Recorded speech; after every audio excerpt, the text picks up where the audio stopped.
Hello बच्चों। तो आज हम लोग डिस्कस करने जा रहे हैं काइनेटिक थ्योरी ऑफ गैसेस। देखिए, स्टार्टिंग में हुआ क्या था, खाली जो थ्योरी दी गई थी actually it was not for the gases. Initially starting में ऐसा नहीं था कि खाली स्पेसिफिकली गैस के लिए थी, लेकिन बाद में कुछ सर्टेन अजम्पशन की वजह से फिर क्या गया कि ये गैसेस के लिए ही ज्यादा अप्रोप्रिएट है, बाकी मॉलिक्यूल्स के लिए कहना ठीक नहीं है, बाकी मैटर स्टेट के लिए कहना ठीक नहीं है, सॉलिड या आपके लिक्विड के लिए कहना ठीक नहीं है। तो बाद में इसका नाम दे देगा काइनेटिक थ्योरी ऑफ गैसेस।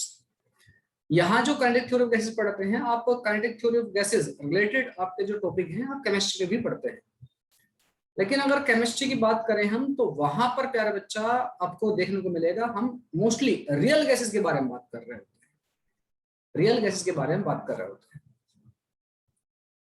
ठीक है, एक सेकंड। हाँ जी, हम बात कर रहे थे केटीजी की।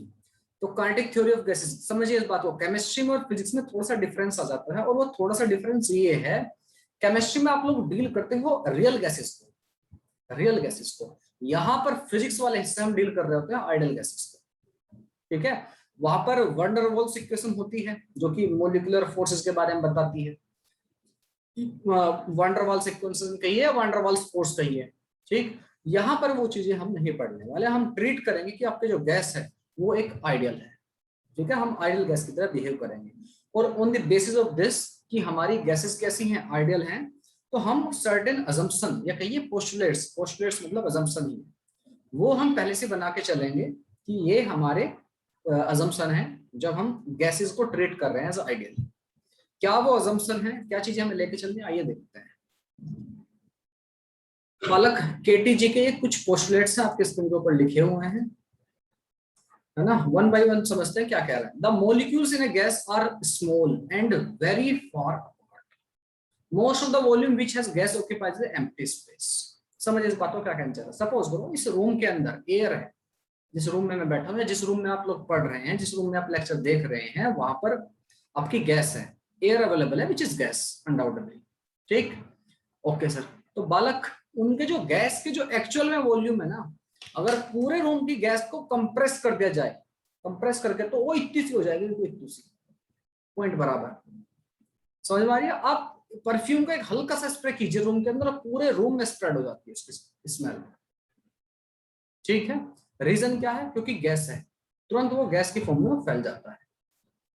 समझ आ रही बात। तो अगर पूरे रूम की गैस को कलेक्ट करके कंप्रेस करके छोटा सा कर दिया जाए तो वो इतनी सी गैस बन जाएगी। मतलब कुल मिलाकर के बात क्या हो रही होगी, गैस के जो मॉलिक्यूल्स हैं काफी दूर दूर हैं और बहुत ही छोटे हैं।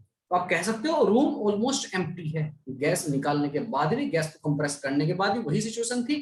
मतलब गैस का खुद का जो वॉल्यूम है, एक्चुअल वॉल्यूम क्या है, ऑक्यूपाई तो पूरे रूम को कर रही है। कहते हैं हम ये है कि गैस का वॉल्यूम जो ऐसा होता है, जिस भी जगह चल जाएगी उसी के जैसा वॉल्यूम हो जाएगा, है ना। जिस भी इस कंटेनर के अंदर कर दोगे उसी कंटेनर जैसा हो जाएगा वॉल्यूम भी, उसी के अकॉर्डिंग उसको फिल कर देगी।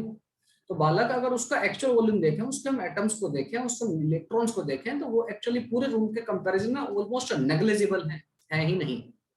ठीक है, आप कह सकते हो तो volume, most of the volume which a gas occupies is empty space. ठीक है, फिर किसी रूम में किसी बॉक्स में आपकी गैस भरी हुई है, ये रही। ठीक है, जब इनको इकट्ठा करके आप रखोगे तो इतने से पॉइंट में आ गई, पूरा रूम क्या है, खाली, पूरा रूम खाली पड़ा हुआ है। समझ में आ गई बात। तो अगर गैस अवेलेबल भी है तो मोस्टली स्पेस क्या खाली है। ठीक है, ओके सर। दूसरी बात समझिए, पहली बात समझ में आ गई sir. Gas molecules are in constant random motion, random motion होता रहता है लगातार, बिल्कुल ऐसा ही जैसा फ्री इलेक्ट्रॉन्स का हम समझते हैं। जिगजैग मोशन हो रहा होता है, कभी इधर टकरा, कभी कोलिजन आपका हो रहा होता है, टकरा के मॉलिक्यूल सदा ही मूव करता रहता है। ठीक है, कल हमने बे बात बताई भी थी, कल भी हमने लास्ट लेक्चर में जब हम रेडिएशन कंसेप्ट पढ़ रहे थे, अगर कोई भी दुनिया की कोई भी ऑब्जेक्ट आपके 0 केल्विन से ऊपर टेम्परेचर पर है तो बालक वहां पर वाइब्रेशन हो रहे हैं। समझ में आई बात। वाइब्रेशन मतलब अपनी जगह से मूव कर रहा होगा, तो रैंडम मोशन हो रहा होगा। Just as many molecules in one direction. ठीक है, और अभी कहानी क्या है, मॉलिक्यूल को रैंडमली कोई इधर भाग रहा, कोई इधर भाग रहा, कोई इधर भाग रहा, कोई इधर, ऐसी कहानी कुछ हो रही होगी फिलहाल गैस। ठीक है, मॉलिक्यूल्स आर स्फेरिकल, ये भी आपको बिहेव ट्रीट करना है।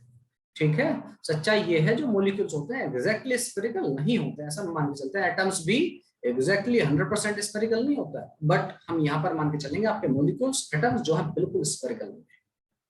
ठीक है, ये हमारी सिचुएशन है, हम इनको आइडियल गैस बिहेव करा रहे हैं, हमने ये अजम्पशन मानकर चले हैं। Next point is collision between molecules is perfectly elastic. दो आपके मॉलिक्यूल्स के बीच में हो रहे हो कोलिजन, या फिर जिस कंटेनर के अंदर रखी है आपने गैस, वो गैस आपकी हिट कर रही हो दीवार को, जो कंटेनर की वॉल है उसको, तो ये आपके जो होंगे परफेक्टली इलास्टिक होंगे कोलिजन। मतलब जिस वेलोसिटी से गए हैं, जो मोमेंटम था आपका मोमेंटम भी कंजर्व रहेगा और आपकी एनर्जी भी कंजर्व रहेगी। परफेक्टली इलास्टिक का मतलब ये होता है। ठीक है, मोमेंटम और एनर्जी दोनों कंजर्व हो रहे हैं। ठीक, समझ में आ गई बात? Yes sir ji. The intermolecular force between the molecules is negligible. आपके मॉलिक्यूल्स के बीच में जो फोर्स है, देखिए दो फोर्स होते हैं, एक होता है इंटरमोलिकुलर, एक होता है इंट्रामोलिकुलर। इंट्रामोलिकुलर की बात नहीं कर रहे हैं, इंट्रा इंटर में डिफरेंस समझते हो ना, इंटर और इंट्रा में आप डिफरेंस समझते होंगे मेरे ख्याल से। ठीक है, इंट्रा का मतलब होता है जो मॉलिक्यूल है उसके अंदर जो सब एटॉमिक पार्टिकल है उनके बीच का फोर्सेस। मतलब जैसे CH4 कहूं मैं, CH4 तो कार्बन का हाइड्रोजन के जो अट्रैक्ट कर रहा है, कार्बन जो है आपका हाइड्रोजन को अट्रैक्ट कर रहा है, ये है इंटरमोलिकुलर, ये है इंट्रा, दिस इज इंट्रामोलिकुलर। और इंटरमोलिकुलर क्या है, एक CH4 का मॉलिक्यूल दूसरे CH4 को अट्रैक्ट करेगा। पॉइंट, अरे सर समझ में आ गई। तो आप कह सकते हो the intermolecular force between the molecules is negligible. Clear है, ये हमें असम्पशन मान के चल रहे हैं, तभी ये सारी चीजें हम सीधा उठा करके PV इक्वल टू nRT जो रख देते हैं, वो सब यही कहानी है कि हम किसके लिए एप्लीकेबल है, it is only applicable for the ideal gases. ठीक है बालक, ये केवल आपका आइडियल गैसेस के लिए एप्लीकेबल है, अदरवाइज थोड़ा सा वेरिएशन आपको देखने को मिलता है। ठीक, मेरे ख्याल से बात आपको समझ में आ रही है। इसका अगर फोटो लेना है या कुछ लिखना है इसमें से तो लिख लीजिए।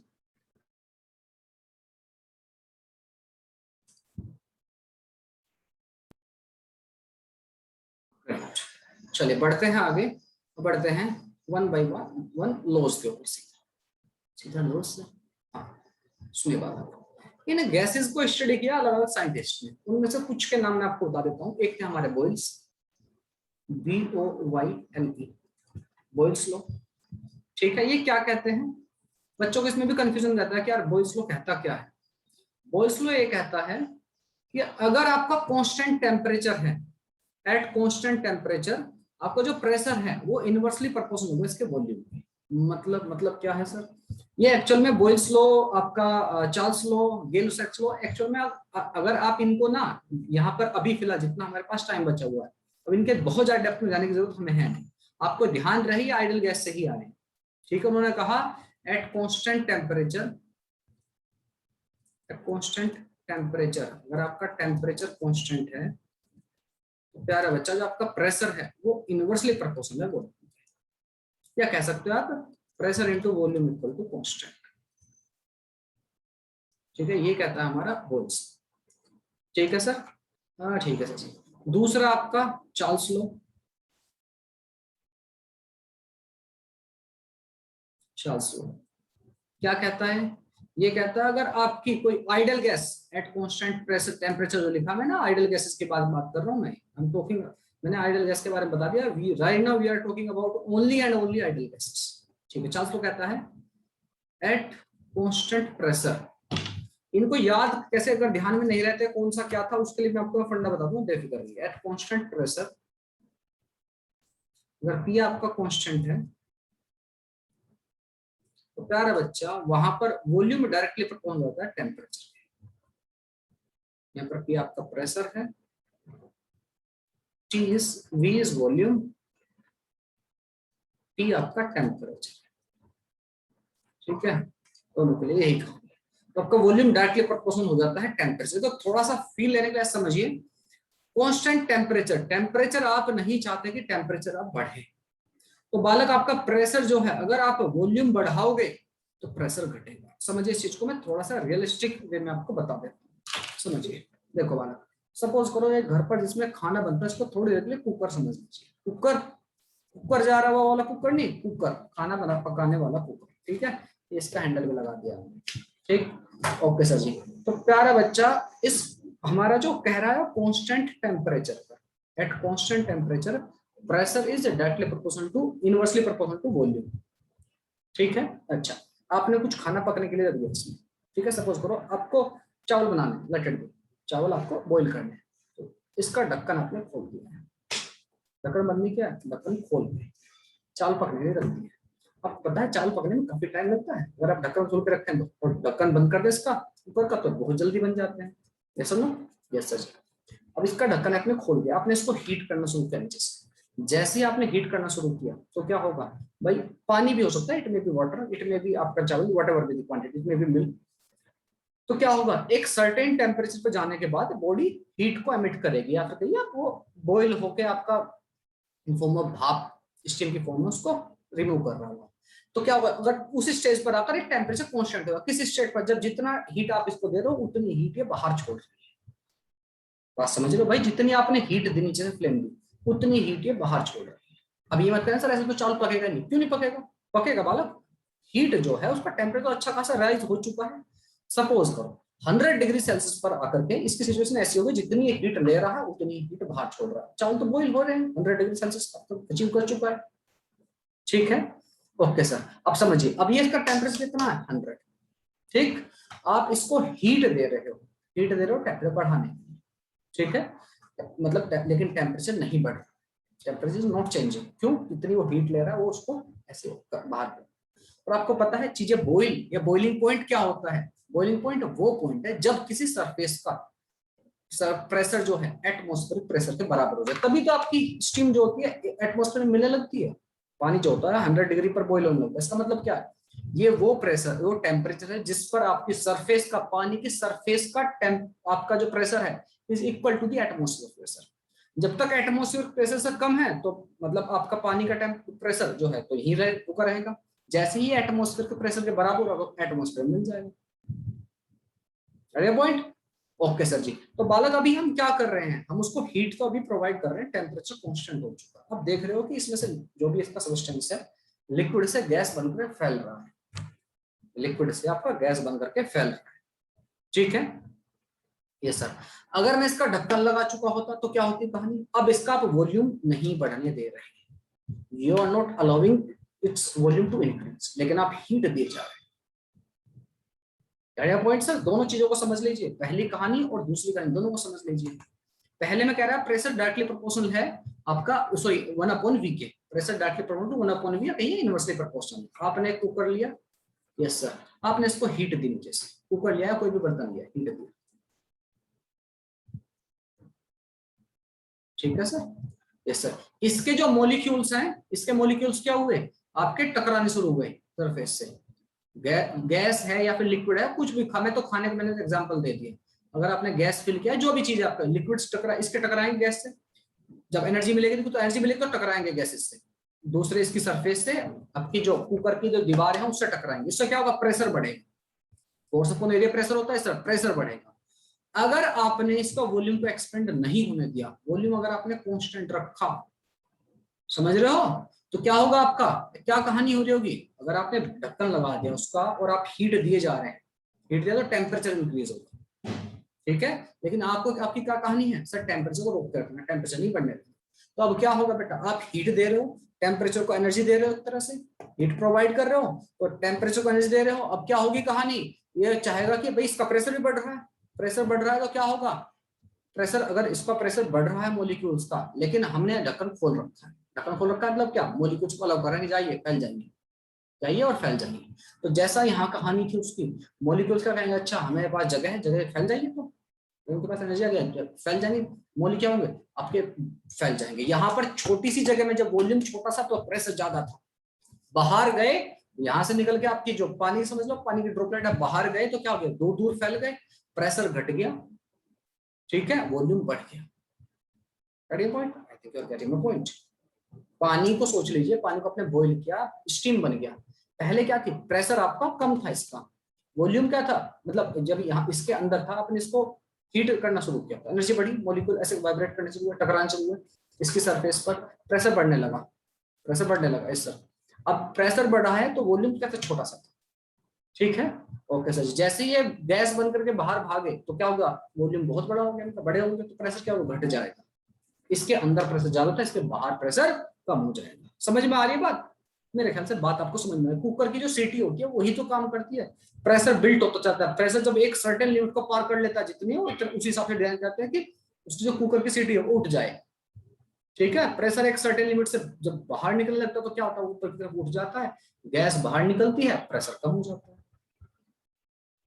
यानी पॉइंट समझ में आ रही है? उसको अमाउंट ही सब्सटेंस का बाहर निकल गया, तो वॉल्यूम क्या है, वॉल्यूम उसका एक्सपेंड हुआ है। समझ रहे हो, वॉल्यूम बढ़ा है भाई। पहले सारा का सारा पानी कुकर के अंदर था, अब क्या है, कुकर के अंदर तो है ही आधा पानी, उसमें से आधा पूरा एटमॉस्फेयर में हो गया, तो वॉल्यूम कितना बढ़ गया, तो प्रेशर क्या बढ़ना होगा। मेरे ख्याल से बात समझ में आ रही है। ठीक है, चिंटक मिंटक पिंटक। Okay sir ji. तो बालक एट कांस्टेंट प्रेशर या सॉरी कांस्टेंट टेम्परेचर आपका प्रेशर जो रहेगा it will be directly proportional to 1.V। ठीक है, आप प्रेशर बढ़ाइए आपका वॉल्यूम घटेगा। ठीक है, और इसको एक और तरीके से आप एनालाइज कर सकते हो चीजों को। किसी भी गैस को लीजिए, गैस को कंप्रेस करते चले जाएंगे, गैस को धीरे धीरे धीरे कंप्रेस करिए, क्या होगा, वॉल्यूम छोटा हो रहा तो उसके मॉलिक्यूल्स जो होंगे वो पास पास आएंगे, लेकिन प्रेशर क्या करेंगे, बढ़ा देंगे। एग्री कि नहीं? हाँ सर, पूरी तरह एग्री। समझ में आ रही है बात? Yes sir. आप साइकिल में हवा भरते हो, जो पंप रहता है उससे, या किसी भी चीज से आप कैसे समझ सकते हैं, या फिर गैस को कंप्रेस कीजिए किसी भी चीज से, तो क्या होगा, मॉलिक्यूल्स पास पास आएंगे और टकराएंगे पूरी तरह से, तो क्या होगा, वॉल्यूम आपका घट रहा है, प्रेशर क्या हो रहा है, बढ़ रहा है। समझ में आई सर? मेरे ख्याल से बात समझ में आ गई है। ठीक है ठीक है ठीक है। परफ्यूम का एग्जांपल ले लीजिए, परफ्यूम को पुचुक पुचुक आपने किया, अंदर क्या था, प्रेशर हाई था उसका, जब तक बोतल के अंदर था प्रेशर हाई था, वॉल्यूम कम था। बाहर जैसे निकला क्या हुआ, वॉल्यूम पूरे रूम में फैलने लगा, प्रेशर एटमॉस्फेयर प्रेशर वो घट गया। ठीक है सर जी। ये आपका बोयल्स लॉ। चार्ल्स लॉ क्या कहता है, एट कांस्टेंट प्रेशर, अगर आपका प्रेशर कांस्टेंट है, ये आए सब वहीं से ही, आप समझ लें इनसे आपकी आइडियल गैस इक्वेशन है, या तो ये कह दीजिए या फिर आइडियल गैस इक्वेशन से ये आए हैं, ऐसा समझ लीजिए। सच्चाई तो ये है, ये लॉज पहले आए थे, आइडियल गैस इक्वेशन बाद में आए थे। आपका वॉल्यूम जो होता है डायरेक्टली प्रोपोर्शनल टू टेम्परेचर होता है एट कांस्टेंट प्रेशर, आपको प्रेशर नहीं बदलने देना, volume directly proportional to temperature है। ठीक है, जैसे जैसे टेम्परेचर बढ़ेगा वैसे वैसे आपका वॉल्यूम बढ़ेगा। ठीक है, बलून ले लीजिए, ठीक है, बलून या कोई भी ऐसी सरफेस सोच लीजिए, उसको आप हीट कर रहे हैं, ठीक है, हीट कर रहे हैं, मतलब उसका टेम्परेचर बढ़ा रहे हैं, और आप चाहना कि नहीं प्रेशर उसके ऊपर ज्यादा नहीं पड़े, तो क्या होगा, बलून फैलता चलेगा। यस और नो? बलून को बहुत ही हल्का सा बलून ले लीजिए, या फिर आप लोग करते हो ना वो एक्सपेरिमेंट, सॉरी दीपावली के टाइम पर वो उड़ाते हो, उस पर नीचे आग लगा कर, वो क्या करता है, हीट करता है। समझ रहे हो, हीट कर रहा है, यस सर। उस केस में तो कहानी थोड़ी सी वैसे बात अलग है। ठीक है, वहां पर आप उसको हीट देते हो तो आपकी गैस जो होती है वो गर्म हो जाती है, उसकी डेंसिटी घट जाती है, उसको लेकर भागती है ऊपर की तरफ, बलून रहता है ना इसमें आग लगा के भेजते हैं। Yes sir. तो चार्ल्स लॉ समझ में आ गया, एट कांस्टेंट प्रेशर, अगर आप प्रेशर नहीं बदल रहे हैं तो बालक volume will be directly proportional to temperature, जैसे जैसे आप टेम्परेचर बढ़ाएंगे वैसे वैसे चीजों का वॉल्यूम। ठीक है, बिल्कुल खुले हुए कुकर की तरह सोच सकते हो इसको भी, खुले हुए कुकर की तरह। भाई एक एटमॉस्फेरिक प्रेशर आपका 1 atm प्रेशर है, ठीक है, कुकर का ढक्कन खुला हुआ, भगवान ने आज आपका खाना बनाना, ठीक, प्रेशर कितना 1 atm 1 atm है प्रेशर। ठीक, पानी आप इसमें बॉईल कर रहे हो, हीट दे जा रहे हो, हीट दे जा रहे हो, टेम्परेचर बढ़ा रहे हो, तो टेम्परेचर बढ़ाने से क्या होगा, आपका ये एक्सपेंड होगा, फैल जाएगा पूरे सेमेस्टर में। ठीक सर, मतलब टेम्परेचर डायरेक्टली प्रोपोर्शनल टू आपका वॉल्यूम। मेरे ख्याल से बात समझ में आ रही है। ओके, और तीसरा लॉ है बेटा, यस जी, इधर है इधर। तो तीसरा लॉ है प्यारा चिंटू मिंटू आपका, बॉयल्स लॉ, चार्ल्स लॉ, मेरे ख्याल से गे लुसेक्स लॉ। ठीक है, गे लुसेक्स लॉ, ये क्या कहते हैं भाई साहब, ये भाई साहब कहते हैं गे लुसेक्स लॉ। इनका नाम सुन के बहुत बच्चे हंसते हैं, पता नहीं गे लुसेक्स लॉ। ठीक है, अरे नाम ऐसा हो सकता है, इसमें कोई अजीब बात नहीं है, किसी का नाम कैसा भी हो सकता है, अजीब अजीब से हो सकता है नाम। गे लुसेक्स लॉ क्या कहता है, हमारा प्रेशर आपका टेम्परेचर कांस्टेंट हो गया है, आपका प्रेशर कांस्टेंट हो गया। गे लुसेक्स क्या कहता है कि अगर हम वॉल्यूम कांस्टेंट करें, ठीक है, यस सर, गे लुसेक्स क्या कहता है, आपका अगर वॉल्यूम कांस्टेंट करें एट कांस्टेंट वॉल्यूम, गे लुसेक्स कहता है एट कांस्टेंट वॉल्यूम, अगर आपका वॉल्यूम कांस्टेंट है, वी कांस्टेंट है, तो आपका प्रेशर डायरेक्टली प्रोपोर्शनल टेम्परेचर जो है।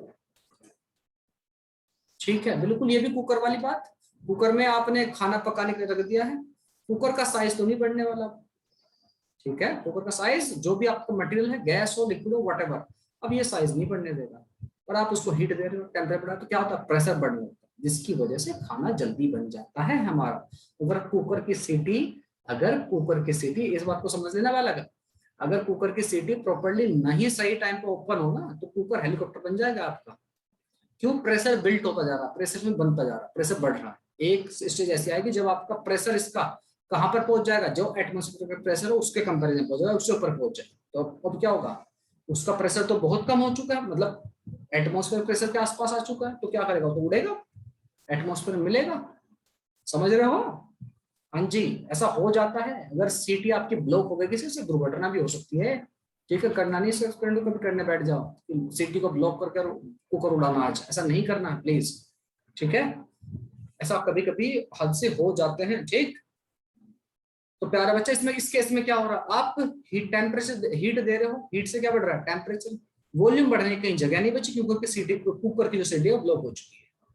जब आपकी क्या बोलते हैं, वॉल्यूम बढ़ने की जगह नहीं बची, तो क्या होगा, आपका वॉल्यूम हो चुका है कांस्टेंट, आपका temperature directly proportional to pressure, temperature बढ़ता जा रहा है, हीट दे रहे हो, टेम्परेचर बढ़ रहा है, जिसकी वजह से आपका प्रेशर बढ़ रहा है। एक स्टेज ऐसी आएगी जब एटमोस्फेयर का प्रेशर जितना है उतना ये भाई साहब कुकर के भाई साहब एटमोस्फेयर इसका प्रेशर हो जाएगा, तो कुकर क्या कहेगा, लो चलो हम भी तो तुम्हारे साथ ही है, जितना प्रेशर तुम्हारा उतना ही प्रेशर हमारा, चलते हैं, चल करके घूमते हैं। ठीक है बालक, या उससे आपका जा, ठीक है, उसी अकॉर्डिंगली वो आपको उड़ जाता है। ठीक है, प्रेशर बढ़ने की वजह से उड़ जाता है। ओके सर जी, ऐसे होता है। हाँ सर, अब ये मत कहना कि सर ज्यादा प्रेशर से उड़ क्यों रहा है, तो छोटा हो जाना चाहिए, बेटा प्रेशर उसके अंदर है ज्यादा, कुकर के अंदर प्रेशर ज्यादा है। समझ में आ गई बात? Okay sir, sorry. ठीक, ओके।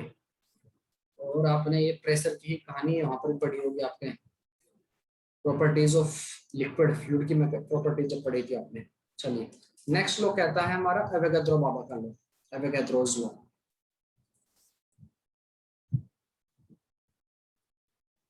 क्या कहते हैं सर मास्टर जी?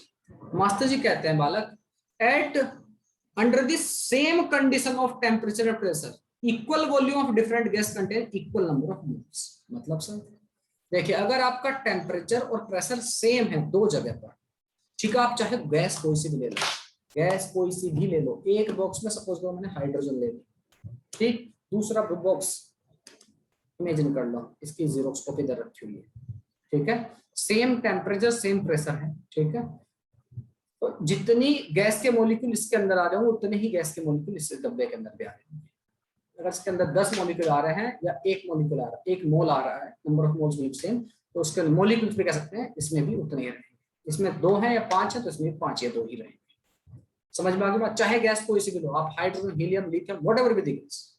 ठीक है, ओके सर जी, ऐसा कहते हैं हमारे एवोगैड्रो बाबा। क्या कहते हैं, लिख लेते हैं जरा इसको।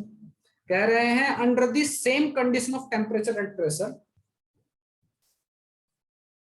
Under the same condition of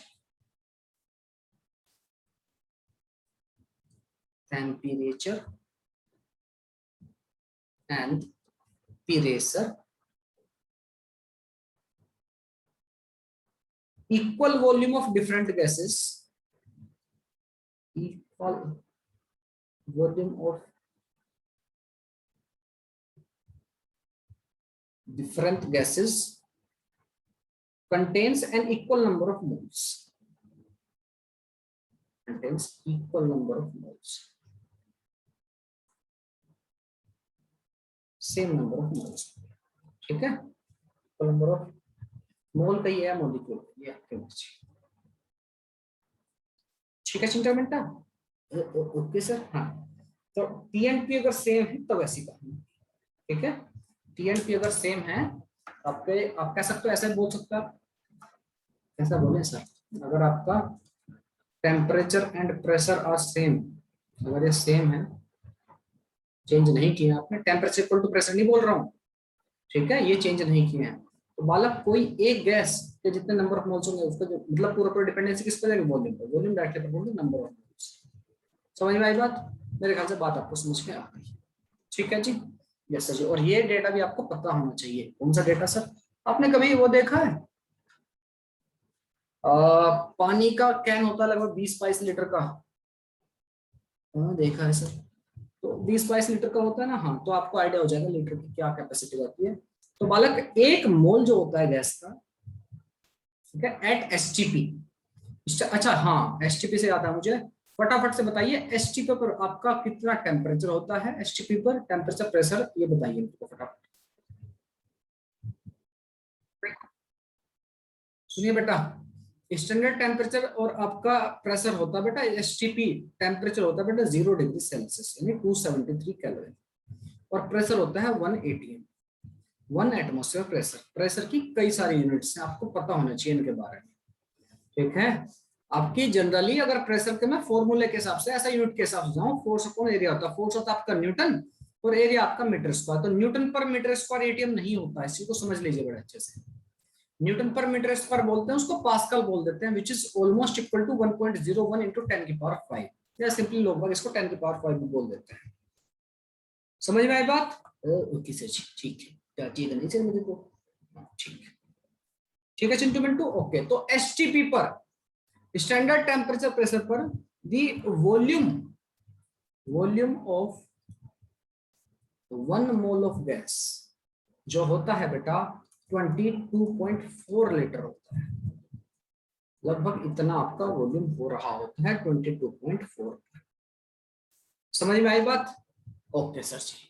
अच्छा, एक छोटी सी चीज और सुन लीजिए, देखो अगर कभी कंफ्यूजन हो, मे भी हो सकता है आपको, अगर मतलब जरूरत पड़ती है कभी, ये 3 लॉज हमने पढ़े, क्या क्या पढ़े इनको ध्यान में, अगर बच्चों कंफ्यूज हो जाते हैं कि कौन सा किसका था, तो हमने देखा कि जहां पर टेम्परेचर आपका कांस्टेंट है उसका नाम दिया आपने बॉयल्स लॉ। टेम्परेचर कांस्टेंट, यहाँ पर कांस्टेंट कौन सी चीज को कैसे है, इसका नाम दिया आपने बॉयल्स लॉ। जब आपका प्रेशर कांस्टेंट है तब आपने दिया चार्ल्स लॉ, चार्ल्स, ठीक है। और जब आपका वॉल्यूम कांस्टेंट है तो आपने नाम दिया गै-लुसैक्स लॉ।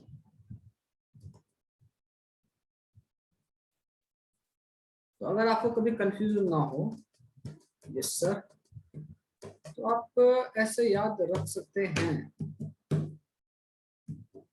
कैसे रखें सर याद? हाँ जी, ये नाम कुछ बना लेते हैं हम, वी से वी से किसी का नाम है पूरी क्लास में? Anybody with the name of V? Vishu, Vishu, ठीक है, यस सर, विशु। और जी से सरनेम, जी से कोई बनता है क्या? गौरव। ओके, गौरव। सरनेम भी बनता है क्या जी से कोई? जी से कोई सरनेम है? नहीं surname start with G, hello कोई है? गुप्ता। हाँ, अरे वाह, ठीक है, बन गया विशु गुप्ता। थोड़ी देर के लिए गुप्ता जी बना देते हैं तुम्हें, विशु गुप्ता, ठीक है। पी से आपका प्रेशर और सी से चार्ल्स, पीसी ही याद रखिए, विशु गुप्ता के पीसी में टी से टी और बी से बी ही याद रखिए, टीबी। हाँ, पीसी मतलब पर्सनल कंप्यूटर, विशु गुप्ता के पीसी में टीबी।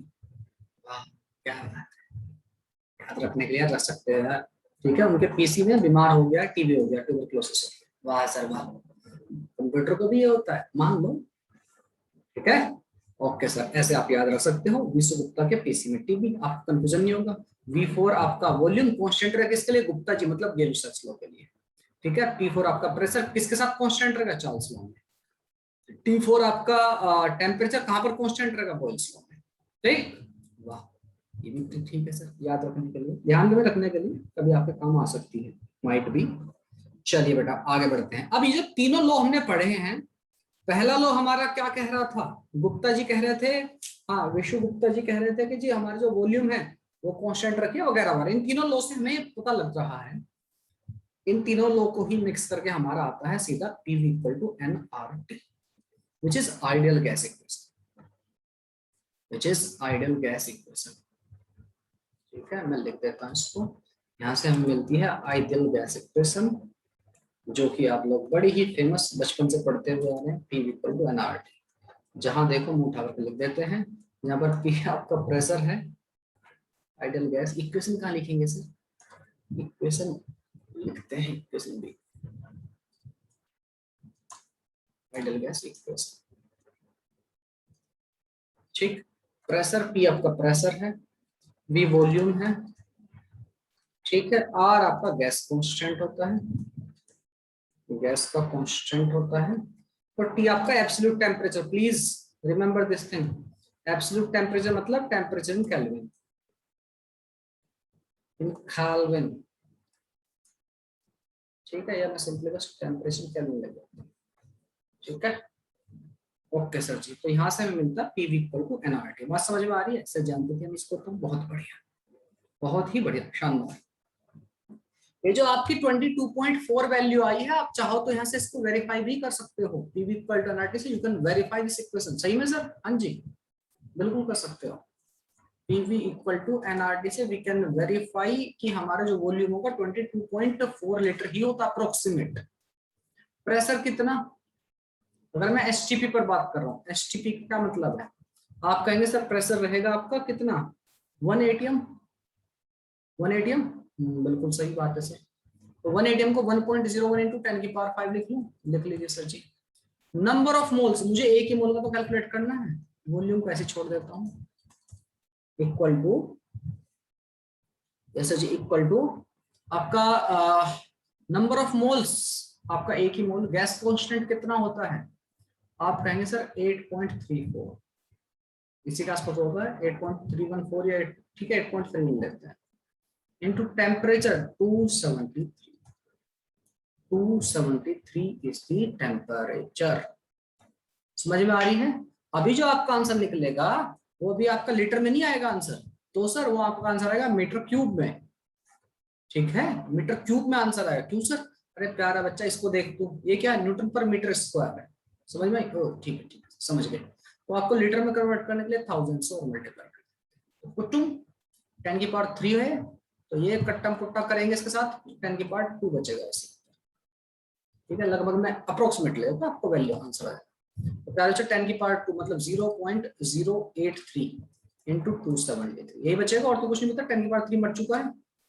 समझ में आ रहा है? Yes sir ji. तो इसकी अप्रोक्सीमेट 22 पॉइंट थोड़ी बहुत एक्स्ट्रा हो सकती है, चाहो तो आप कैलकुलेट कर सकते हैं।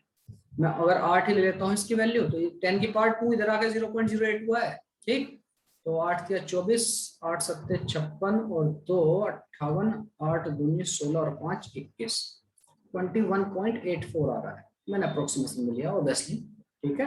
ये थोड़ी सी वैल्यू ज्यादा रहेगी, 8.3 से ज्यादा रहती है, ठीक है।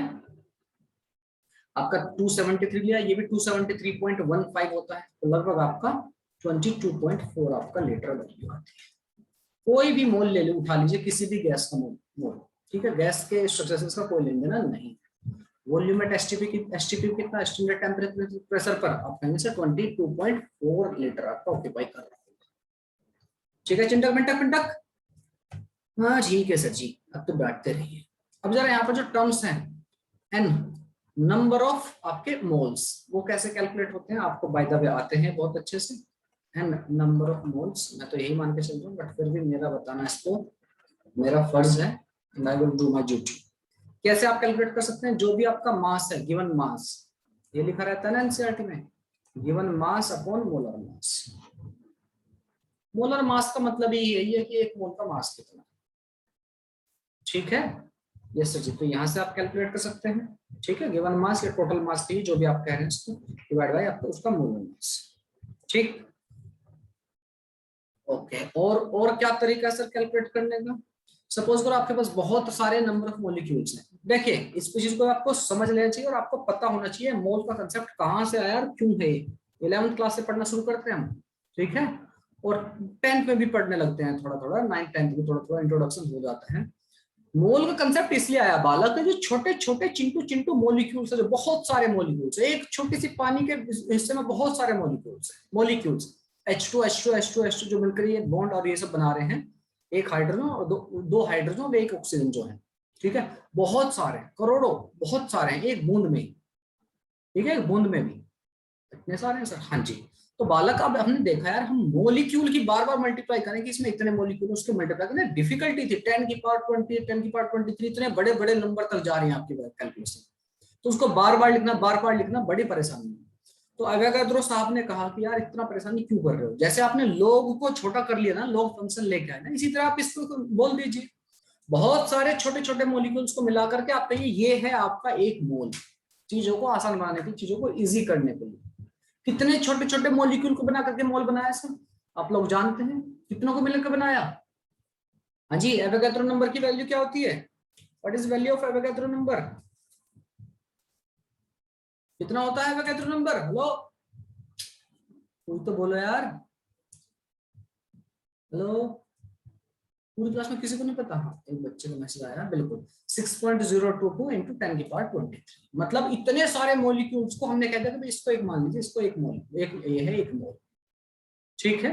ओके सर, तो वहां से भी आप नंबर ऑफ मोल्स कैलकुलेट कर सकते हो, मतलब सर अगर आपके पास नंबर ऑफ मॉलिक्यूल्स हैं बहुत सारे, यानी क्या है बहुत सारे नंबर ऑफ मॉलिक्यूल्स, ठीक है। आपने कहा है कि एक मोल के अंदर कितने हैं 6.02 इंटू 10 की पावर 23, इससे डिवाइड कर दिया आपके नंबर ऑफ मोल्स हो जाए, दोनों चीजों को ध्यान में रखिए, ठीक है भाई। हमारा मैं बिल्कुल ऐसे समझिए, आपके पास बहुत सारी बुक्स है, बहुत सारी बुक्स है आपके पास, यस सर। तो मैंने कहा कि आप ना सेट बनाओ, मैं आप कहेंगे सर सेट मतलब आप कहेंगे 5-5 बुक का एक सेट बनाओ, और मैं आपसे पूछूं सेट कितने आपके पास, तो क्या करेंगे आप टोटल बुक्स को डिवाइड कर देंगे 5 से। ओके सर, मतलब टोटल मॉलिक्यूल को डिवाइड कर दिया इससे जितने को आपने एक मोल कर 6.02 into 10 की power 23, get your point, yes sir getting your point, sir ji getting, ठीक है प्यारा अच्छा, यस सर प्यारा अच्छा बोलते सर आप मेरे को, ठीक है Chintu Mintu, yes sir, okay great, अच्छा। इससे अगर एक आपका टर्म आपने सुना होगा बोल्ट्जमैन बाबा का नाम, यस सर ये सब जगह पहुंच जाते सर, बोल्ट्जमैन बाबा, बोल्ट्जमैन कांस्टेंट, ये क्या होता है, जब बालक आपका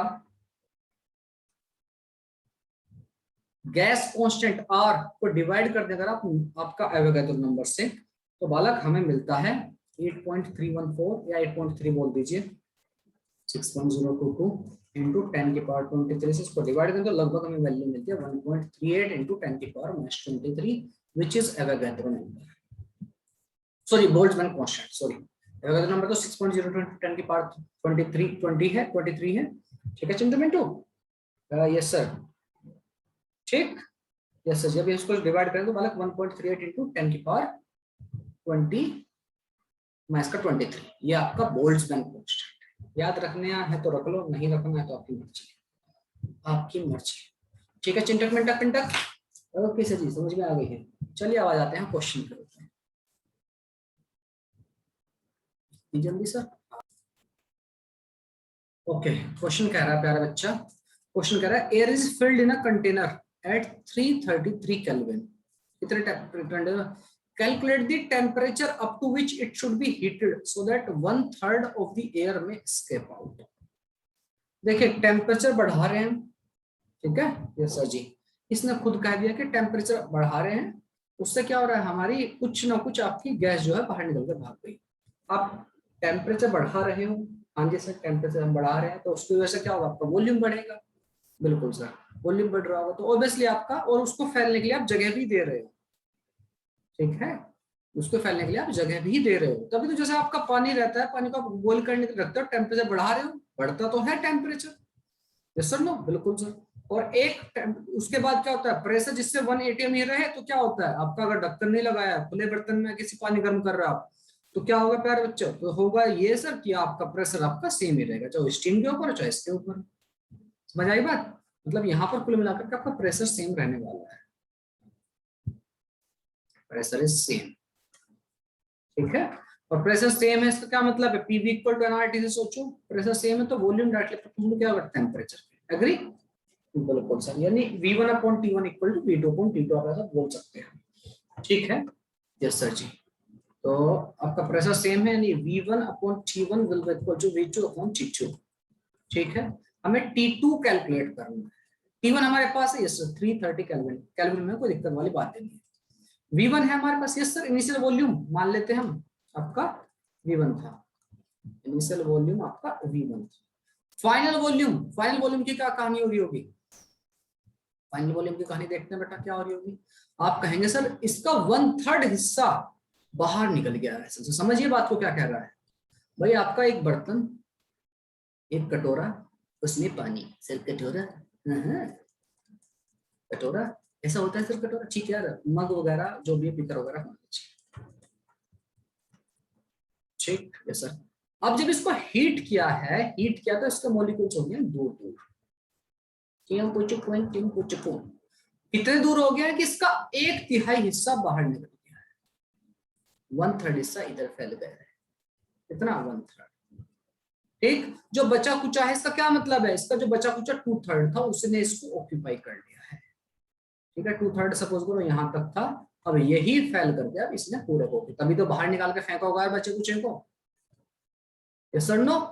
2/3 ने पूरे को भर लिया है, बचा क्या होगा? 2/3 बढ़ करके हो गया है पूरे v के बराबर। ये आपका वॉल्यूम आपका v1 था पूरे का, इसका कंटेनर का। अब ये 2/3 ने ही पूरे को ऑक्यूपाई कर लिया, बचा कुछ 1/3 आकर फेंक दिया गया यहाँ पर। तो नया वॉल्यूम कितना है बेटा? v2। जितना ये है पूरी इस कंटेनर v प्लस 1/3 बाहर, इतना हो गया नया वॉल्यूम। 4v/3। एग्री कि नहीं? पूरी तरह एग्री सर। ये सब वॉल्यूम आपका v1। फाइनल वॉल्यूम कितना आपका? Final volume equal to v2 equal to 4/3v। Agree? Yes sir ji, agree. चलिए, तो आप कह सकते हैं v1 upon g1 will be equal to v2 upon g2। Yes sir ji, v1 कितना था आपका? आप कहेंगे सर जी v1 ही था। आपका t1 कितना था sir ji? 333 will be equal to, yes sir ji, will be equal to कितना? हाँ जी, हाँ जी, 4/3 कैसे हुआ सर? हाँ ठीक है, मैं दोबारा से बता देता हूँ, समझिए बात इस बात को। देखो अभी आपका, मैं दोबारा से इसको ड्रॉ कर देता हूँ। ये लीजिए, ठीक है, मेरे पास एक कंटेनर था जिसके अंदर पूरी स्टार्टिंग पूरा फुल था। Air is filled in a container, मतलब पूरा फिल ही होगा। कंटेनर, प्यारा सा छोटा सा कंटेनर, ठीक है जी। यस सर जी, ये कंटेनर था, इसके अंदर इसका वॉल्यूम था v। इनिशियल वॉल्यूम आपका v, वॉल्यूम आपका v था इसे, ठीक है। यस सर जी, इसके अंदर आपने गैस भर दी। गैस भरती है सर, मैं गैस भर दूंगा इसके अंदर सर। ठीक, ये आपकी गैस फिल करती है इसमें, ऐसे भी कुछ करते, ठीक, आराम से मजे में इसके अंदर गैस थी, कोई दिक्कत वाली बात नहीं थी, कोई लड़ाई झगड़ा इनका नहीं था। ओके सर जी, मेरा तो झगड़ा अभी भी नहीं है गैस के साथ। अच्छा ठीक है, गंदे बच्चे, चिच्ची बच्चे आप। सर मैंने क्या क्या? गंदे बच्चे और चिच्ची। अब समझिए बात को। अब आपने इसको you allow it to expand. कितना एक्सपेंड करने दिया आपको? सो दैट 1/3 ऑफ एयर में escape out of the vessel. 1/3 हिस्सा आपका गैस का बाहर निकल के भाग गया। आपने इसको हीट किया, डेल्टा से नोट कर लेते हैं।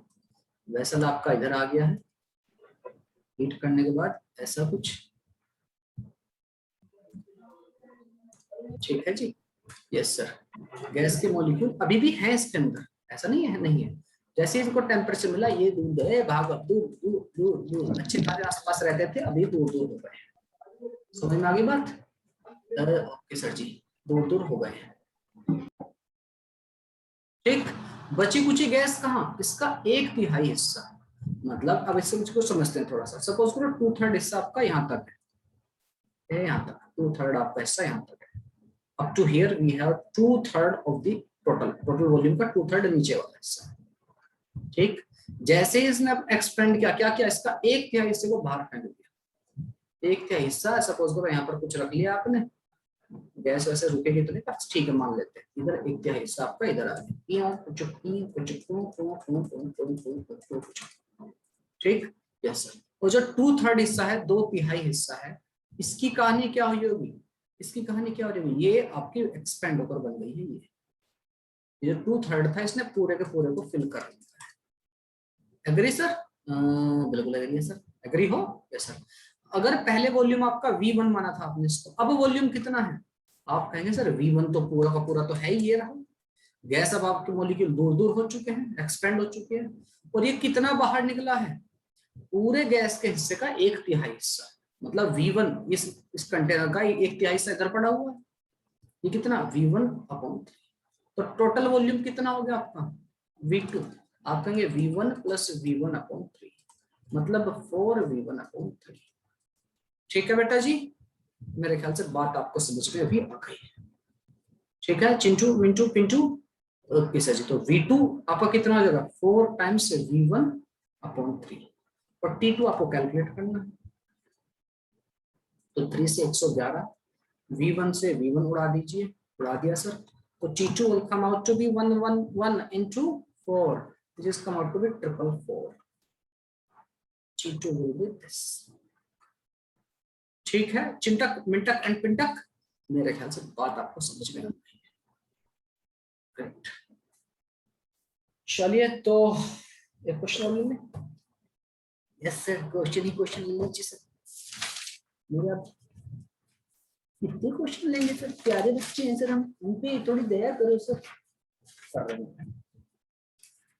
दूसरा क्वेश्चन लेते हैं अभी, जरा नेक्स्ट क्वेश्चन की तरफ बढ़ते हैं। प्रेशर, प्रेशर की तरफ बढ़ते हैं। प्रेशर ऑफ अ गैस, अटक गया, अटकना नहीं है बेटा, आपको नीचे की तरफ चलना है। एक सेकंड, चलिए बालक आगे बढ़ते हैं, प्रेशर ऑफ गैस देखते हैं। ठीक है, हेडिंग लगाइए pressure. Pressure, pressure of an ideal gas, ideal gas की बात कर रहे हैं हम। Pressure of an ideal gas, मैं किसी जो आइडल गैस की बात कर रहा हूँ, मैं इसके देखिए डेरिवेशन करने को हम कर सकते हैं, पर I don't think so it's a good idea to go for derivation as of no. नहीं मत जाइए, तो बिल्कुल मत जाइए, है ना, बिल्कुल सर बिल्कुल मत जाइए। मैं सीधा लिख देता हूँ, प्रेशर क्या होता है, प्रेशर इक्वल टू होता है 1/3 mn/v v², या फिर 1/3 ρv²। ये क्या लिख दिया सर, हमको नहीं पता सर, हम कुछ नहीं जानते क्या है। यहाँ पर बेटा m क्या है आपका, आप चाहोगे तो मैं डेरिवेशन भी कर दूं, not a big thing. Mass of one gas molecule, ठीक है।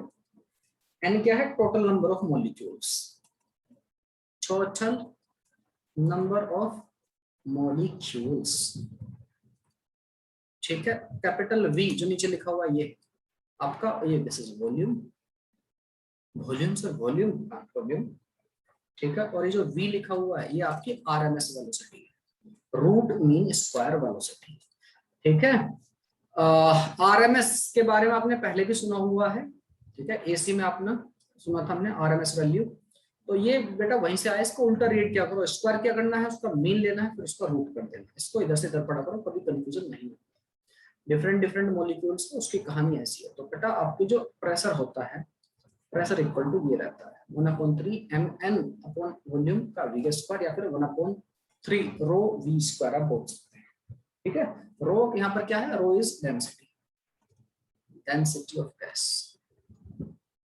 ठीक है। आपको चीजें रिजल्ट सीधे याद होनी चाहिए, डेरिवेशन की जरूरत है नहीं, ठीक है। हाँ ठीक है सर जी, ओके ठीक ठीक ठीक है, ठीक है, ठीक है सर जी, ठीक। एक छोटा सा क्वेश्चन ले लेते हैं इस पे। हाँ जी देखिए बेटा, क्वेश्चन क्या कह रहा है, क्वेश्चन कह रहा है sir ji, if the mass of each molecule of gas is held and speed is doubled. आपको पता है कितना हमारा मास और वेलोसिटी पे कैसे डिपेंड करता है, प्रेशर इक्वल टू होता है सर 1/3 mn/v²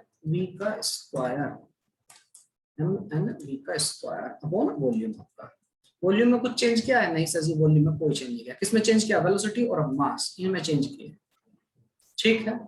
ओके सर जी, ये P1 है, m1 v1, और P2 इक्वल टू कितना, आप कहेंगे sir ji if the mass of semiconductor acid is held, आधा कर दिया है, 1/2 कर दिया, 1/3 ये m1/2 नंबर ऑफ मॉलिक्यूल जो उतना ही है। फाइंड द रेशियो ऑफ आपका स्पीड इज डबल्ड, तो स्पीड आपकी 2v mn/v, ये आपका 2v का स्क्वायर हो गया है, 2 2 8 2, यहाँ पर 2 बचेगा 1:2।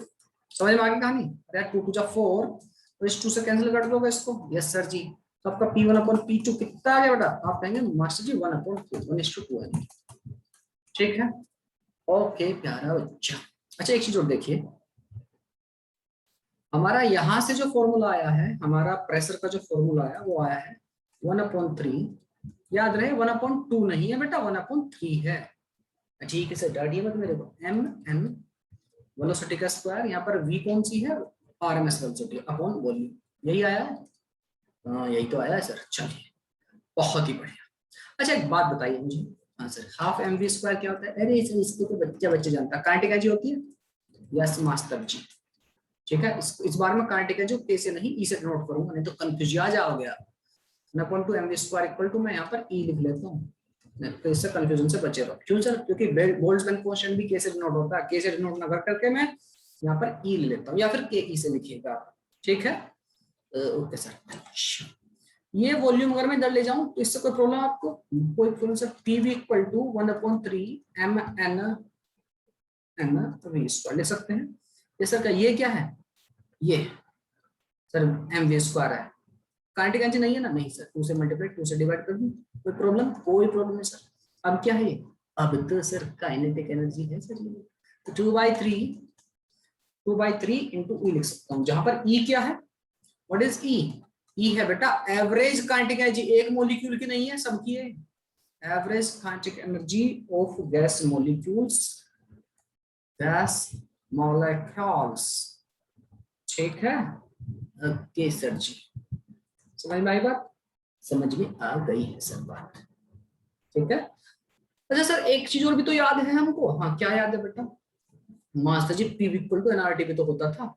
बिल्कुल सही बात है। एक तो हमें रिलेशन मिल गया, इसको भी आप ध्यान में रखेंगे। किसको?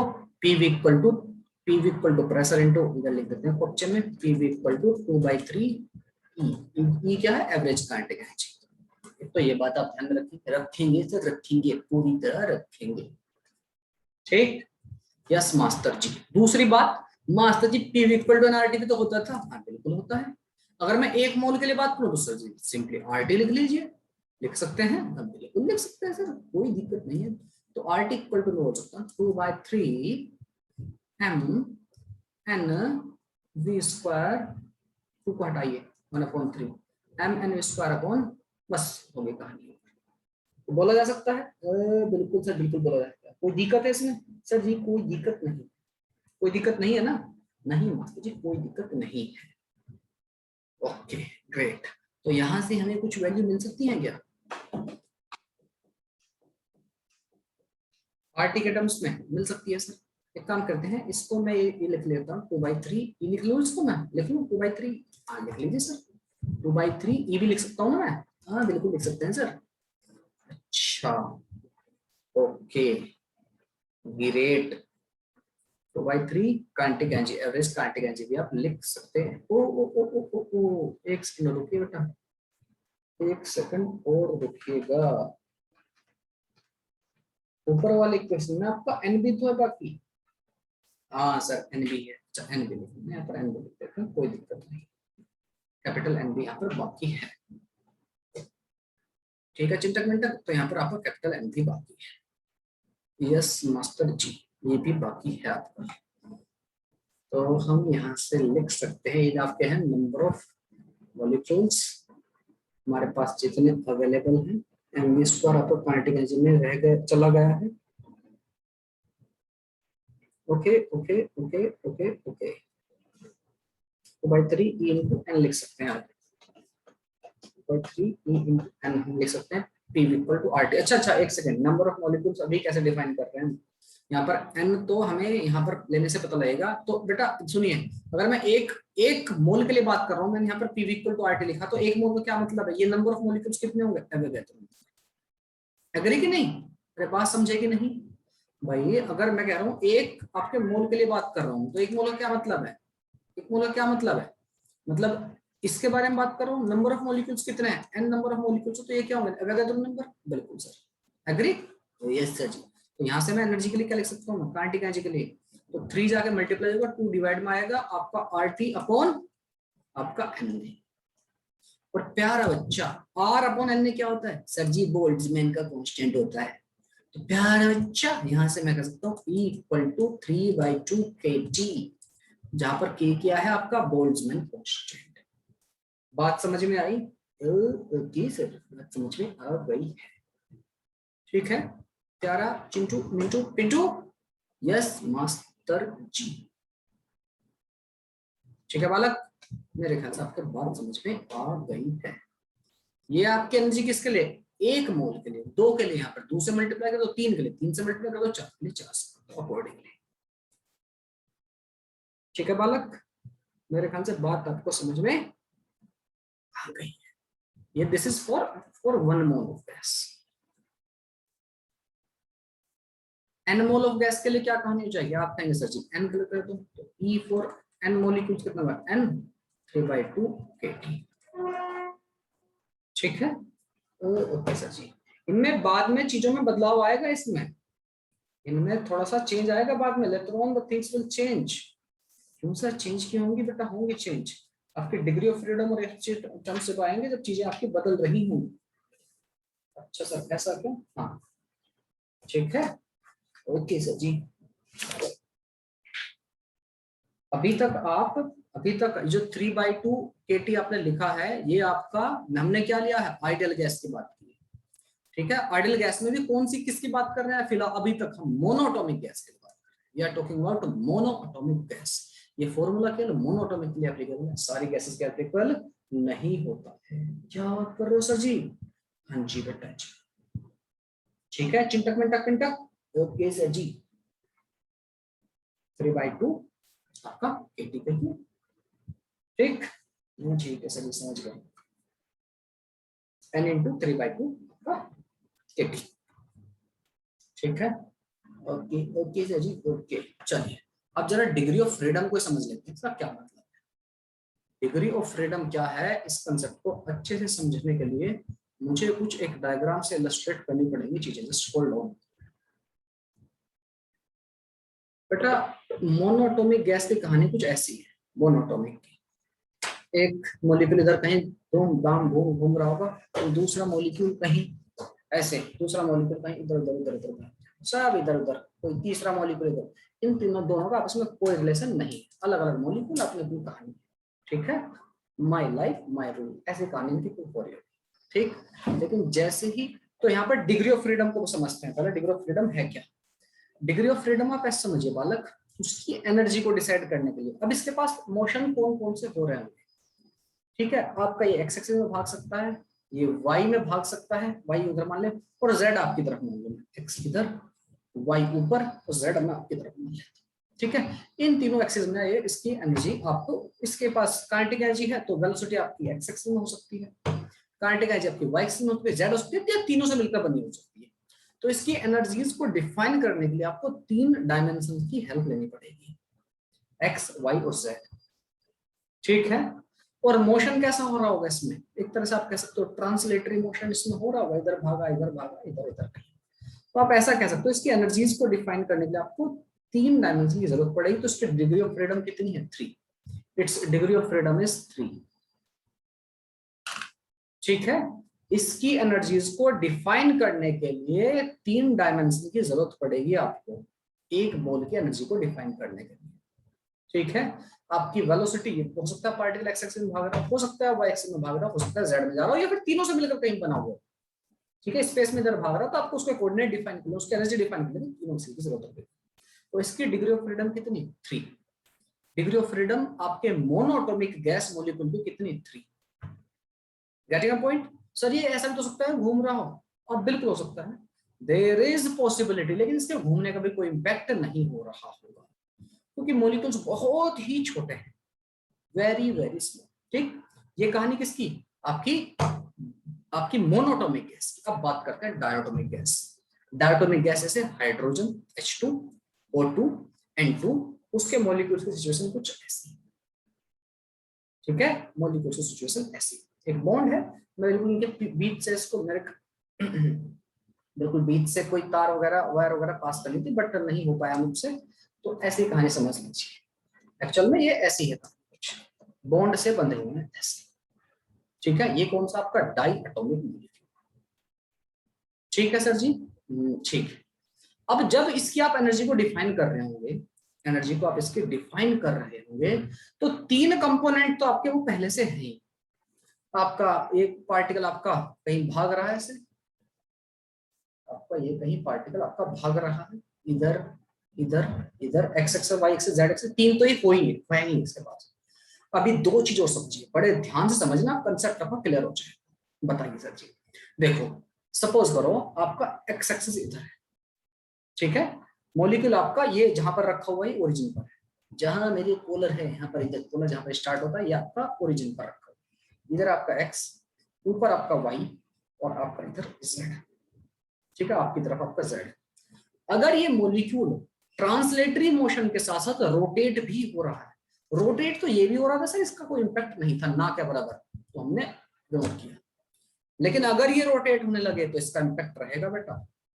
दोनों के दोनों जो आपके ये हैं आपके एटम्स हैं, अगर मैं कहूँ नाइट्रोजन की बात करूं या हाइड्रोजन की बात करूं, तो इनके बीच में कुछ बॉन्डिंग है, यस सर। अगर ये रोटेट हो रहे हैं तो इनका इंपैक्ट रहेगा। अब हम इसको मिस नहीं कर सकते, ठीक, ओके सर जी। अगर आपका मॉलिक्यूल किसी भी एक तरफ, जैसे आपका मॉलिक्यूल आपका ऐसा था, कोई एक पोजीशन, आप कोई सी भी एक पोजीशन सोच लीजिए, मॉलिक्यूल आप मान लीजिए ऐसा था, ये आपकी N2 बैठी हुई है या H2 बैठी हुई है, ठीक है, ओके सर जी। या तो ये रोटेट हो सकता है ऐसे, ठीक है, मतलब ओहो मॉलिक्यूल टूट गया, हाइड्रोजन गैस, देखो बेटा इसी तरह से आपके क्या बोलते हैं इनको, फ्री रेडिकल्स, मुझे नहीं पता केमिस्ट्री क्या बोलते हैं, चलिए जो भी हो।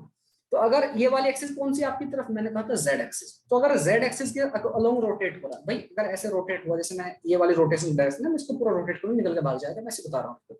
अगर मॉलिक्यूल आपका ऐसे रोटेट हो रहा है, मतलब इसकी एक्सिस कौन सी है, जेड एक्सिस, तो इसका इंपैक्ट रहेगा, ठीक, यस सर। तो एनर्जी को डिफाइन करने के लिए एक और आपकी डायमेंशन ऐड होगी, कौन सी, आपकी अबाउट जेड एक्सिस। बात समझ में आई, तीन तो पहले से ही, और एक और जो रोटेशनल मोशन को डिफाइन कर रहा होगा, जो ऐसे रोटेट कर रहा है, एक और कौन सा होगा आपका, अगर ये जेड एक्सिस के अलोंग रोटेट हो रहा है, एग्री हो। रोटेशनल मोशन में आपकी एनर्जी क्या होती है, अगर काइनेटिक एनर्जी में हाफ एम वी स्क्वायर होती है, अगर मैं रोटेशनल मोशन की काइनेटिक एनर्जी की बात करूं तो आप क्या कहेंगे, हाफ आपका m की जगह क्या होता है, मोमेंट ऑफ इनर्शिया, और वेलोसिटी की जगह ओमेगा हो जाता है, half I omega square, agree, agree, half I mass की जगह मोमेंटम, सॉरी मास की जगह पर मोमेंट ऑफ इनर्शिया, और वेलोसिटी की जगह पर आपकी एंगुलर वेलोसिटी, तो हाफ आई ओमेगा स्क्वायर, ठीक है। इसका जो moment of inertia it matters, फर्क पड़ेगा, क्यों, यहां से इनकी जो भी डिस्टेंस है आर है कुछ, तो मोमेंट ऑफ इनर्शिया पिक्चर में आएगा, तो इसकी एनर्जी रहेगी अबाउट जेड एक्सिस। बात समझ में आ गई, तो तीन पहले से एक चौथी है, ठीक, चार हो गई अभी। अभी डिग्री ऑफ फ्रीडम देख रहे हैं हम कैसे कैसे, डिग्री ऑफ फ्रीडम मतलब उसकी एनर्जी को डिफाइन कर लेते हैं, हमारे पास कितने डायमेंशन, ऐसा समझ लीजिए, ठीक है सर जी। तो चार हो गई, अभी और बात करते हैं। मॉलिक्यूल आपका ऐसा है, जरूरी तो नहीं है ऐसे रोटेट हो, बिल्कुल सर, आपने इधर z कहा है, इधर आपने x कहा है, ठीक है, ऊपर की तरफ y कहा है, ये ऐसे ऐसे रोटेट ना होकर के सर ऐसा भी तो रोटेट हो सकता है, मॉलिक्यूल इस तरह तो रोटेट हो सकता है। अब एक्सिस कौन सी है, मतलब along this axis it may be rotated like this, yes और नो, ऐसे रोटेट मतलब किसके अलोंग, y एक्सिस के अलोंग। तो एक और डायमेंशन ऐड हुआ, कौन सी, y axis. Degree of freedom कितनी हो चुकी है, चार पहली और एक ये, 5 डिग्री ऑफ फ्रीडम हो चुकी है, ठीक।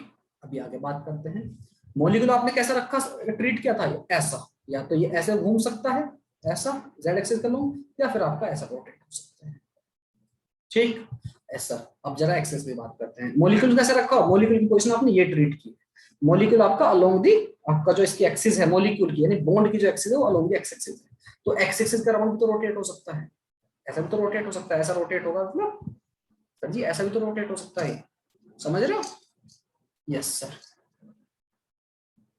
ठीक है। आपका जो ये है वाई एक्सिस वाली बात समझ में आ गई, शायद हो सकता है वाई जेड में आपको कंफ्यूजन हो गया हो। देखिए प्यारा बच्चा,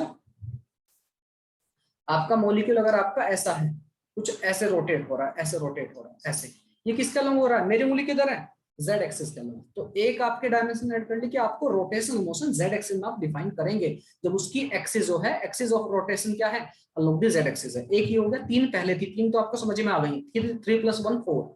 आपका मॉलिक्यूल ऐसे भी तो रोटेट हो सकता है, ये ऐसा रोटेशन ऐसी भी तो हो सकती है, ओह बिल्कुल सही बात है, समझ में आई।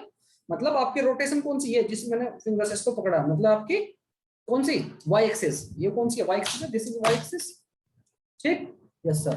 तो एक और हो गई, कितनी हो गई, 3 + 1 + 1 5 हो गई डिग्री ऑफ फ्रीडम। अभी 6th की बात करते हैं, 6th की क्या कहानी होगी, किसके लिए? ये आपका मॉलिक्यूल कौन सा है? डायटोमिक, मोनोटोमिक नहीं डायटोमिक। अगर ये एक्स एक्सिस का लॉन्ग घूम रहा है ऐसे, एक्स एक्सिस का लॉन्ग घूम रहा है ऐसे, अब इसको ऐसे समझिए, मॉलिक्यूल जो है, ये जो आपके एटम से बहुत छोटे होते हैं, बहुत ही ज्यादा छोटा, और उनकी रेडियस बहुत बहुत छोटी। जब मॉलिक्यूल का खुद का साइज छोटा तो रेडियस उसकी भी आ गई, ठीक। और मोमेंट ऑफ इनर्शिया कैलकुलेट करने के जनरली में क्या करना होता है? एम आर स्क्वायर, एक सिंपल सा फॉर्मूले की बात करूं मैं, एम आर स्क्वायर, ठीक है। स्फीयर के लिए तो आपका 2/5 हो या वट एवर भी, 2/3 हो 2/5 हो, वट एवर इट में भी। तो एक्चुअली मॉलिक्यूल कैसे हैं? ऐसे हैं मॉलिक्यूल यहाँ के, ऐसे कहाँ जा रही हो तो ऐसे है मॉलिक्यूल। अब ये रोटेट एक्स एक्सिस में कैसे हो रहे हैं? ऐसे। एक्स एक्सिस में रोटेट होने का मतलब यही है ना, यस जी, एक्स एक्सिस में रोटेट ऐसे ही हो रहे होंगे, ठीक। जैसे इनका मोमेंट ऑफ इनर्शिया कितना है? ऐसे मॉलिक्यूल भाई एक्स एक्सिस में कैसे रोट, भाई आपने कहा कि भाई आपने वाई एक्सिस में रोटेट कर लिया, जेड में रोटेट कर लिया, अब एक्स की बात आएगी तो एक्स को ऐसी यही एक्सिस बनेगी ना, मॉलिक्यूल की पोजीशन आपने ये ली थी, यस मास्टर जी। तो आपका एक्स एक्सिस में कैसे रोटेट होंगे? ऐसे। ये मॉलिक्यूल मेरे टंगे हुए हैं, एक्चुअली मॉलिक्यूल की पोजीशन क्या है? सही पोजीशन ये है, तो मॉलिक्यूल आपका ऐसे रोटेट होगा। अब मुझे बताइए कि इसका मोमेंट ऑफ इनर्शिया होगा ये ऑलमोस्ट जीरो होगा। आप क्या कहेंगे? Sir ji moment of inertia almost zero है। क्यों? पहले तो जब आपका मोमेंट ऑफ इनर्शिया जब हमने ट्रीट किया है, मेरा मोमेंट ऑफ इनर्शिया भी टूट गया बेटा, जब आपने कंसिडर किया है मोमेंट ऑफ इनर्शिया, तो तब कहानी क्या थी? बॉन्ड की लेंथ आपने ऐड हो रही थी। अभी क्या है? आपकी दूरी जो है वो दूरी कितनी सी है? आप कहेंगे सर बहुत थोड़ी सी दूरी है। कितनी है? जो कि रेडियस है। मास बिखरा हुआ है, लोग कुछ मास तो इसके सेंटर पर ही बिखरा हुआ है। और आपको पता है बेटा, आपका जो एटम का मास होता है मोस्टली सेंटर पर ही होता है, ठीक। तो ऑलमोस्ट ना के बराबर है आपका जो मास जो दूर बिखरा हुआ, तो moment of inertia almost zero, खत्म। समझ में आई? मोमेंट ऑफ इनर्शिया खत्म, तो एक्स एक्सिस को हम कंसीडर नहीं करेंगे। बात समझ में आ गई? तो आपकी डिग्री ऑफ फ्रीडम कितनी? 3+1+1+0। रोटेशन का कोई पार्ट कोई भी रोल प्ले नहीं हो रहा जब वो along the x axis rotate. अगर इनिशियली पोजीशन आपने एक्स एक्सिस ऐसी मानी थी, तो आपकी पोजीशन ऐसी भी हो सकती है, आपने पोजीशन ऐसी भी हो सकती है, तो कोई सी भी एक एक्सिस मिसिंग रहेगी। डिग्री ऑफ फ्रीडम आपके डायटोमिक मॉलिक्यूल की कितनी आ गई? 5। कितनी आ गई? 5। कितनी? 5। कितने? 5। कितनी? 5। बात समझ में आ गई है मेरे ख्याल से, ठीक है। चलिए डिग्री ऑफ फ्रीडम हम लिख लेते हैं, डिग्री ऑफ फ्रीडम, ठीक है। भूलना नहीं है, इन चीजों को ध्यान में रख लीजिए। ये जो कहानी मैंने आपको बताई है, ट्रांसलेटरी मोशन, आपका रोटेशनल मोशन, ये सब चीजें याद रहना रहे मैटर नहीं करता, ठीक है सर। मैटर क्या करता है? मैटर क्या करता है? मैटर करता है आपको डिग्री ऑफ फ्रीडम दिया, दो तीन नहीं तो है, ध्यान में रखने क्या दिक्कत है, ठीक है। आप कह सकते हैं मोनो एटॉमिक गैस के लिए कितना होगा? मोनो एटॉमिक गैस के लिए आपका डिग्री ऑफ फ्रीडम एफ से भी नोट कर लें, सर कितना होगा? 3, ठीक है। आप चाहो तो यहाँ पर लिख भी सकते हो, इधर आपका ट्रांसलेशन, ट्रांसलेटरी, आपका रोटेशनल, ठीक है, ट्रांसलेशनल, रोटेशनल, और यहाँ पर एफ लिख सकते हो चाहो तो 3, यहाँ पर 0, 3। डिग्री ऑफ फ्रीडम इधर है, F for degree of freedom, degree of freedom, degree of freedom, ठीक है। यस मास्टर जी, मोनोटोमिक गैस के लिए कितना? 3 मास्टर जी, 3। दूसरा डाई एटॉमिक के लिए, डाई एटॉमिक के लिए, डाई एटॉमिक गैस जैसे कि आपका H2 हाइड्रोजन, N2O2। मोनोटॉमिक कैसा आपका? हीलियम, नियोन, आर्गन वगैरह वगैरह, ठीक। ट्रांसलेटरी मोशन 3 तो इसमें तो रहनी है, रोटेशन में केवल 2 को ही इंक्लूड करना। डिग्री ऑफ फ्रीडम कितना? 5, ठीक। ओके सर जी। और एक और ट्राइएटॉमिक के लिए, वैसे आपका मोनोटॉमिक और डायटोमिक पर कहानी खत्म हो जाती है, पर फिर भी भाई हमें पता होना चाहिए ट्राइएटॉमिक के लिए क्या रहेगा, ठीक है। बताइए सर। तो प्यारा बच्चा, इसमें पहले 2 सेक्शन डिवाइड कर लेते हैं। ट्राइएटॉमिक मॉलिक्यूल आपके कैसे कैसे हो सकते हैं? एक तो हो सकता है लीनियर, लीनियर, हाँ, एक हो सकता है नॉन लीनियर। बस इसी के ऊपर डिपेंड करेगा डिग्री ऑफ फ्रीडम कैसे सर, कैसे बताइए मेरे को, ठीक।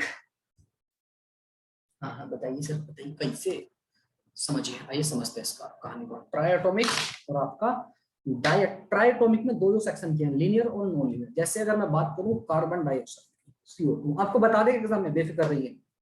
CO2 की अगर मैं बात करूं, सर कीजिए बात कीजिए सर, हमने कब रोका हमने आपको बात करने से?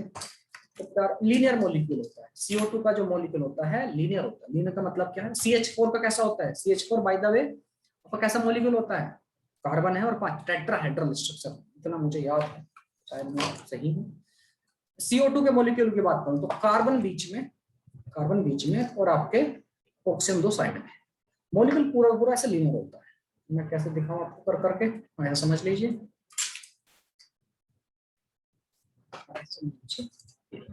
वाह क्या बात है, क्या बात है सर, अनार का पूरा इस्तेमाल किया जा रहा है। कार्बन बीच में, आपका ऑक्सीजन CO2 लीनियर है। अब देखिए बालक, तीनों एक लाइन में, तीनों एक लाइन में है। तो बालक बिल्कुल वही कहानी थी जो आपकी डायटोमिक की थी। अब ऐसे जब ये एक्स एक्सिस में, तो इधर एक्स एक्सिस है, इसमें भी रोटेट होगा तो कोई इंपैक्ट नहीं आ रहा। तो डिग्री ऑफ फ्रीडम कितनी? y में है, z में है, कितनी?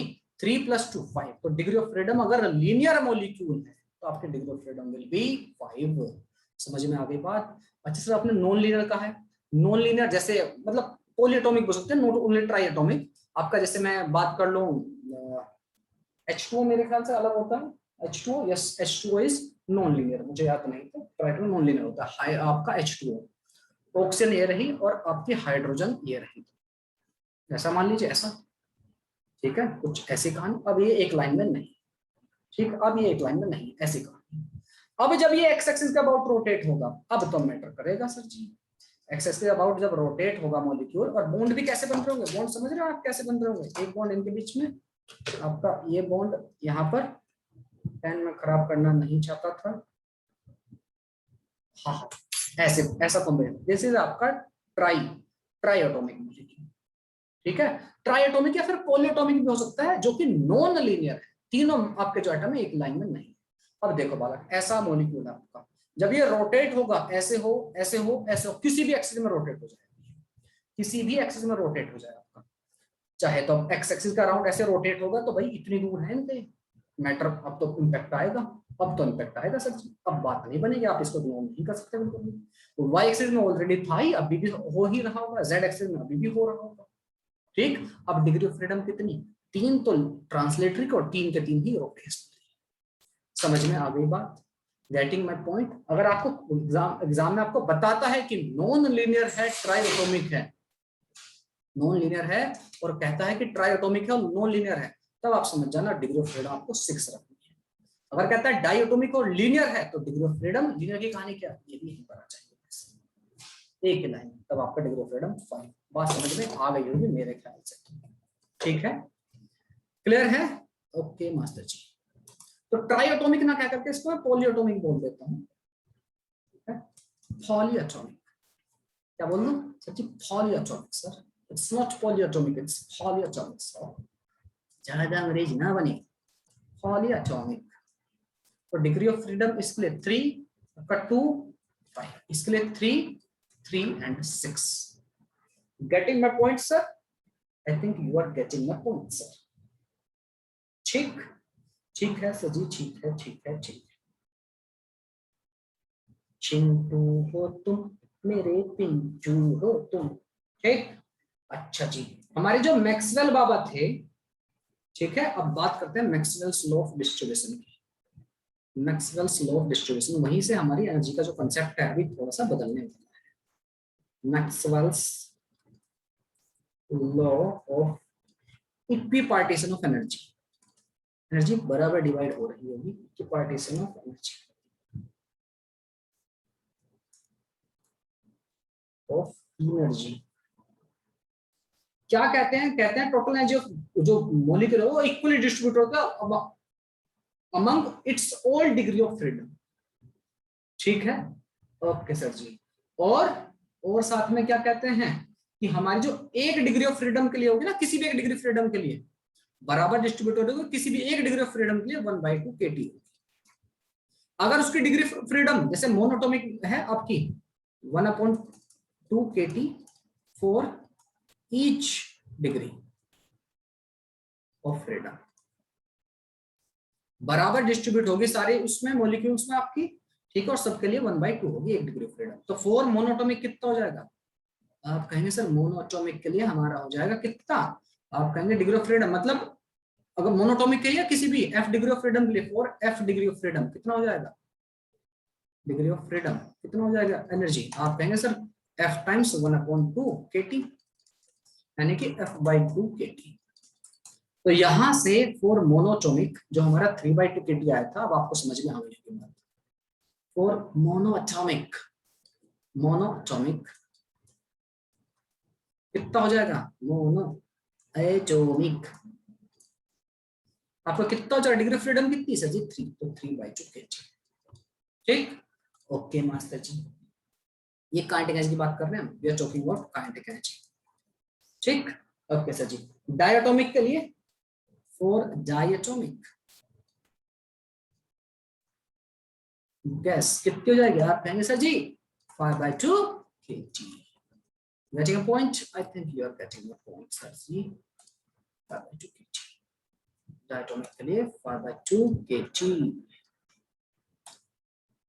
ठीक है चिंटक मिंटक मिंटक, इसे नोट डाउन कीजिए, फिर बढ़ते हैं।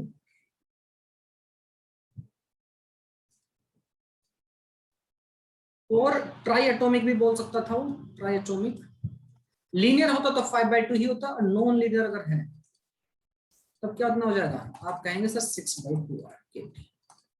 ठीक है, ओके, मेरे ख्याल से बात आपको समझ में आ गई है। ठीक है प्यारा चिंचू मिंचू, ओके सर जी।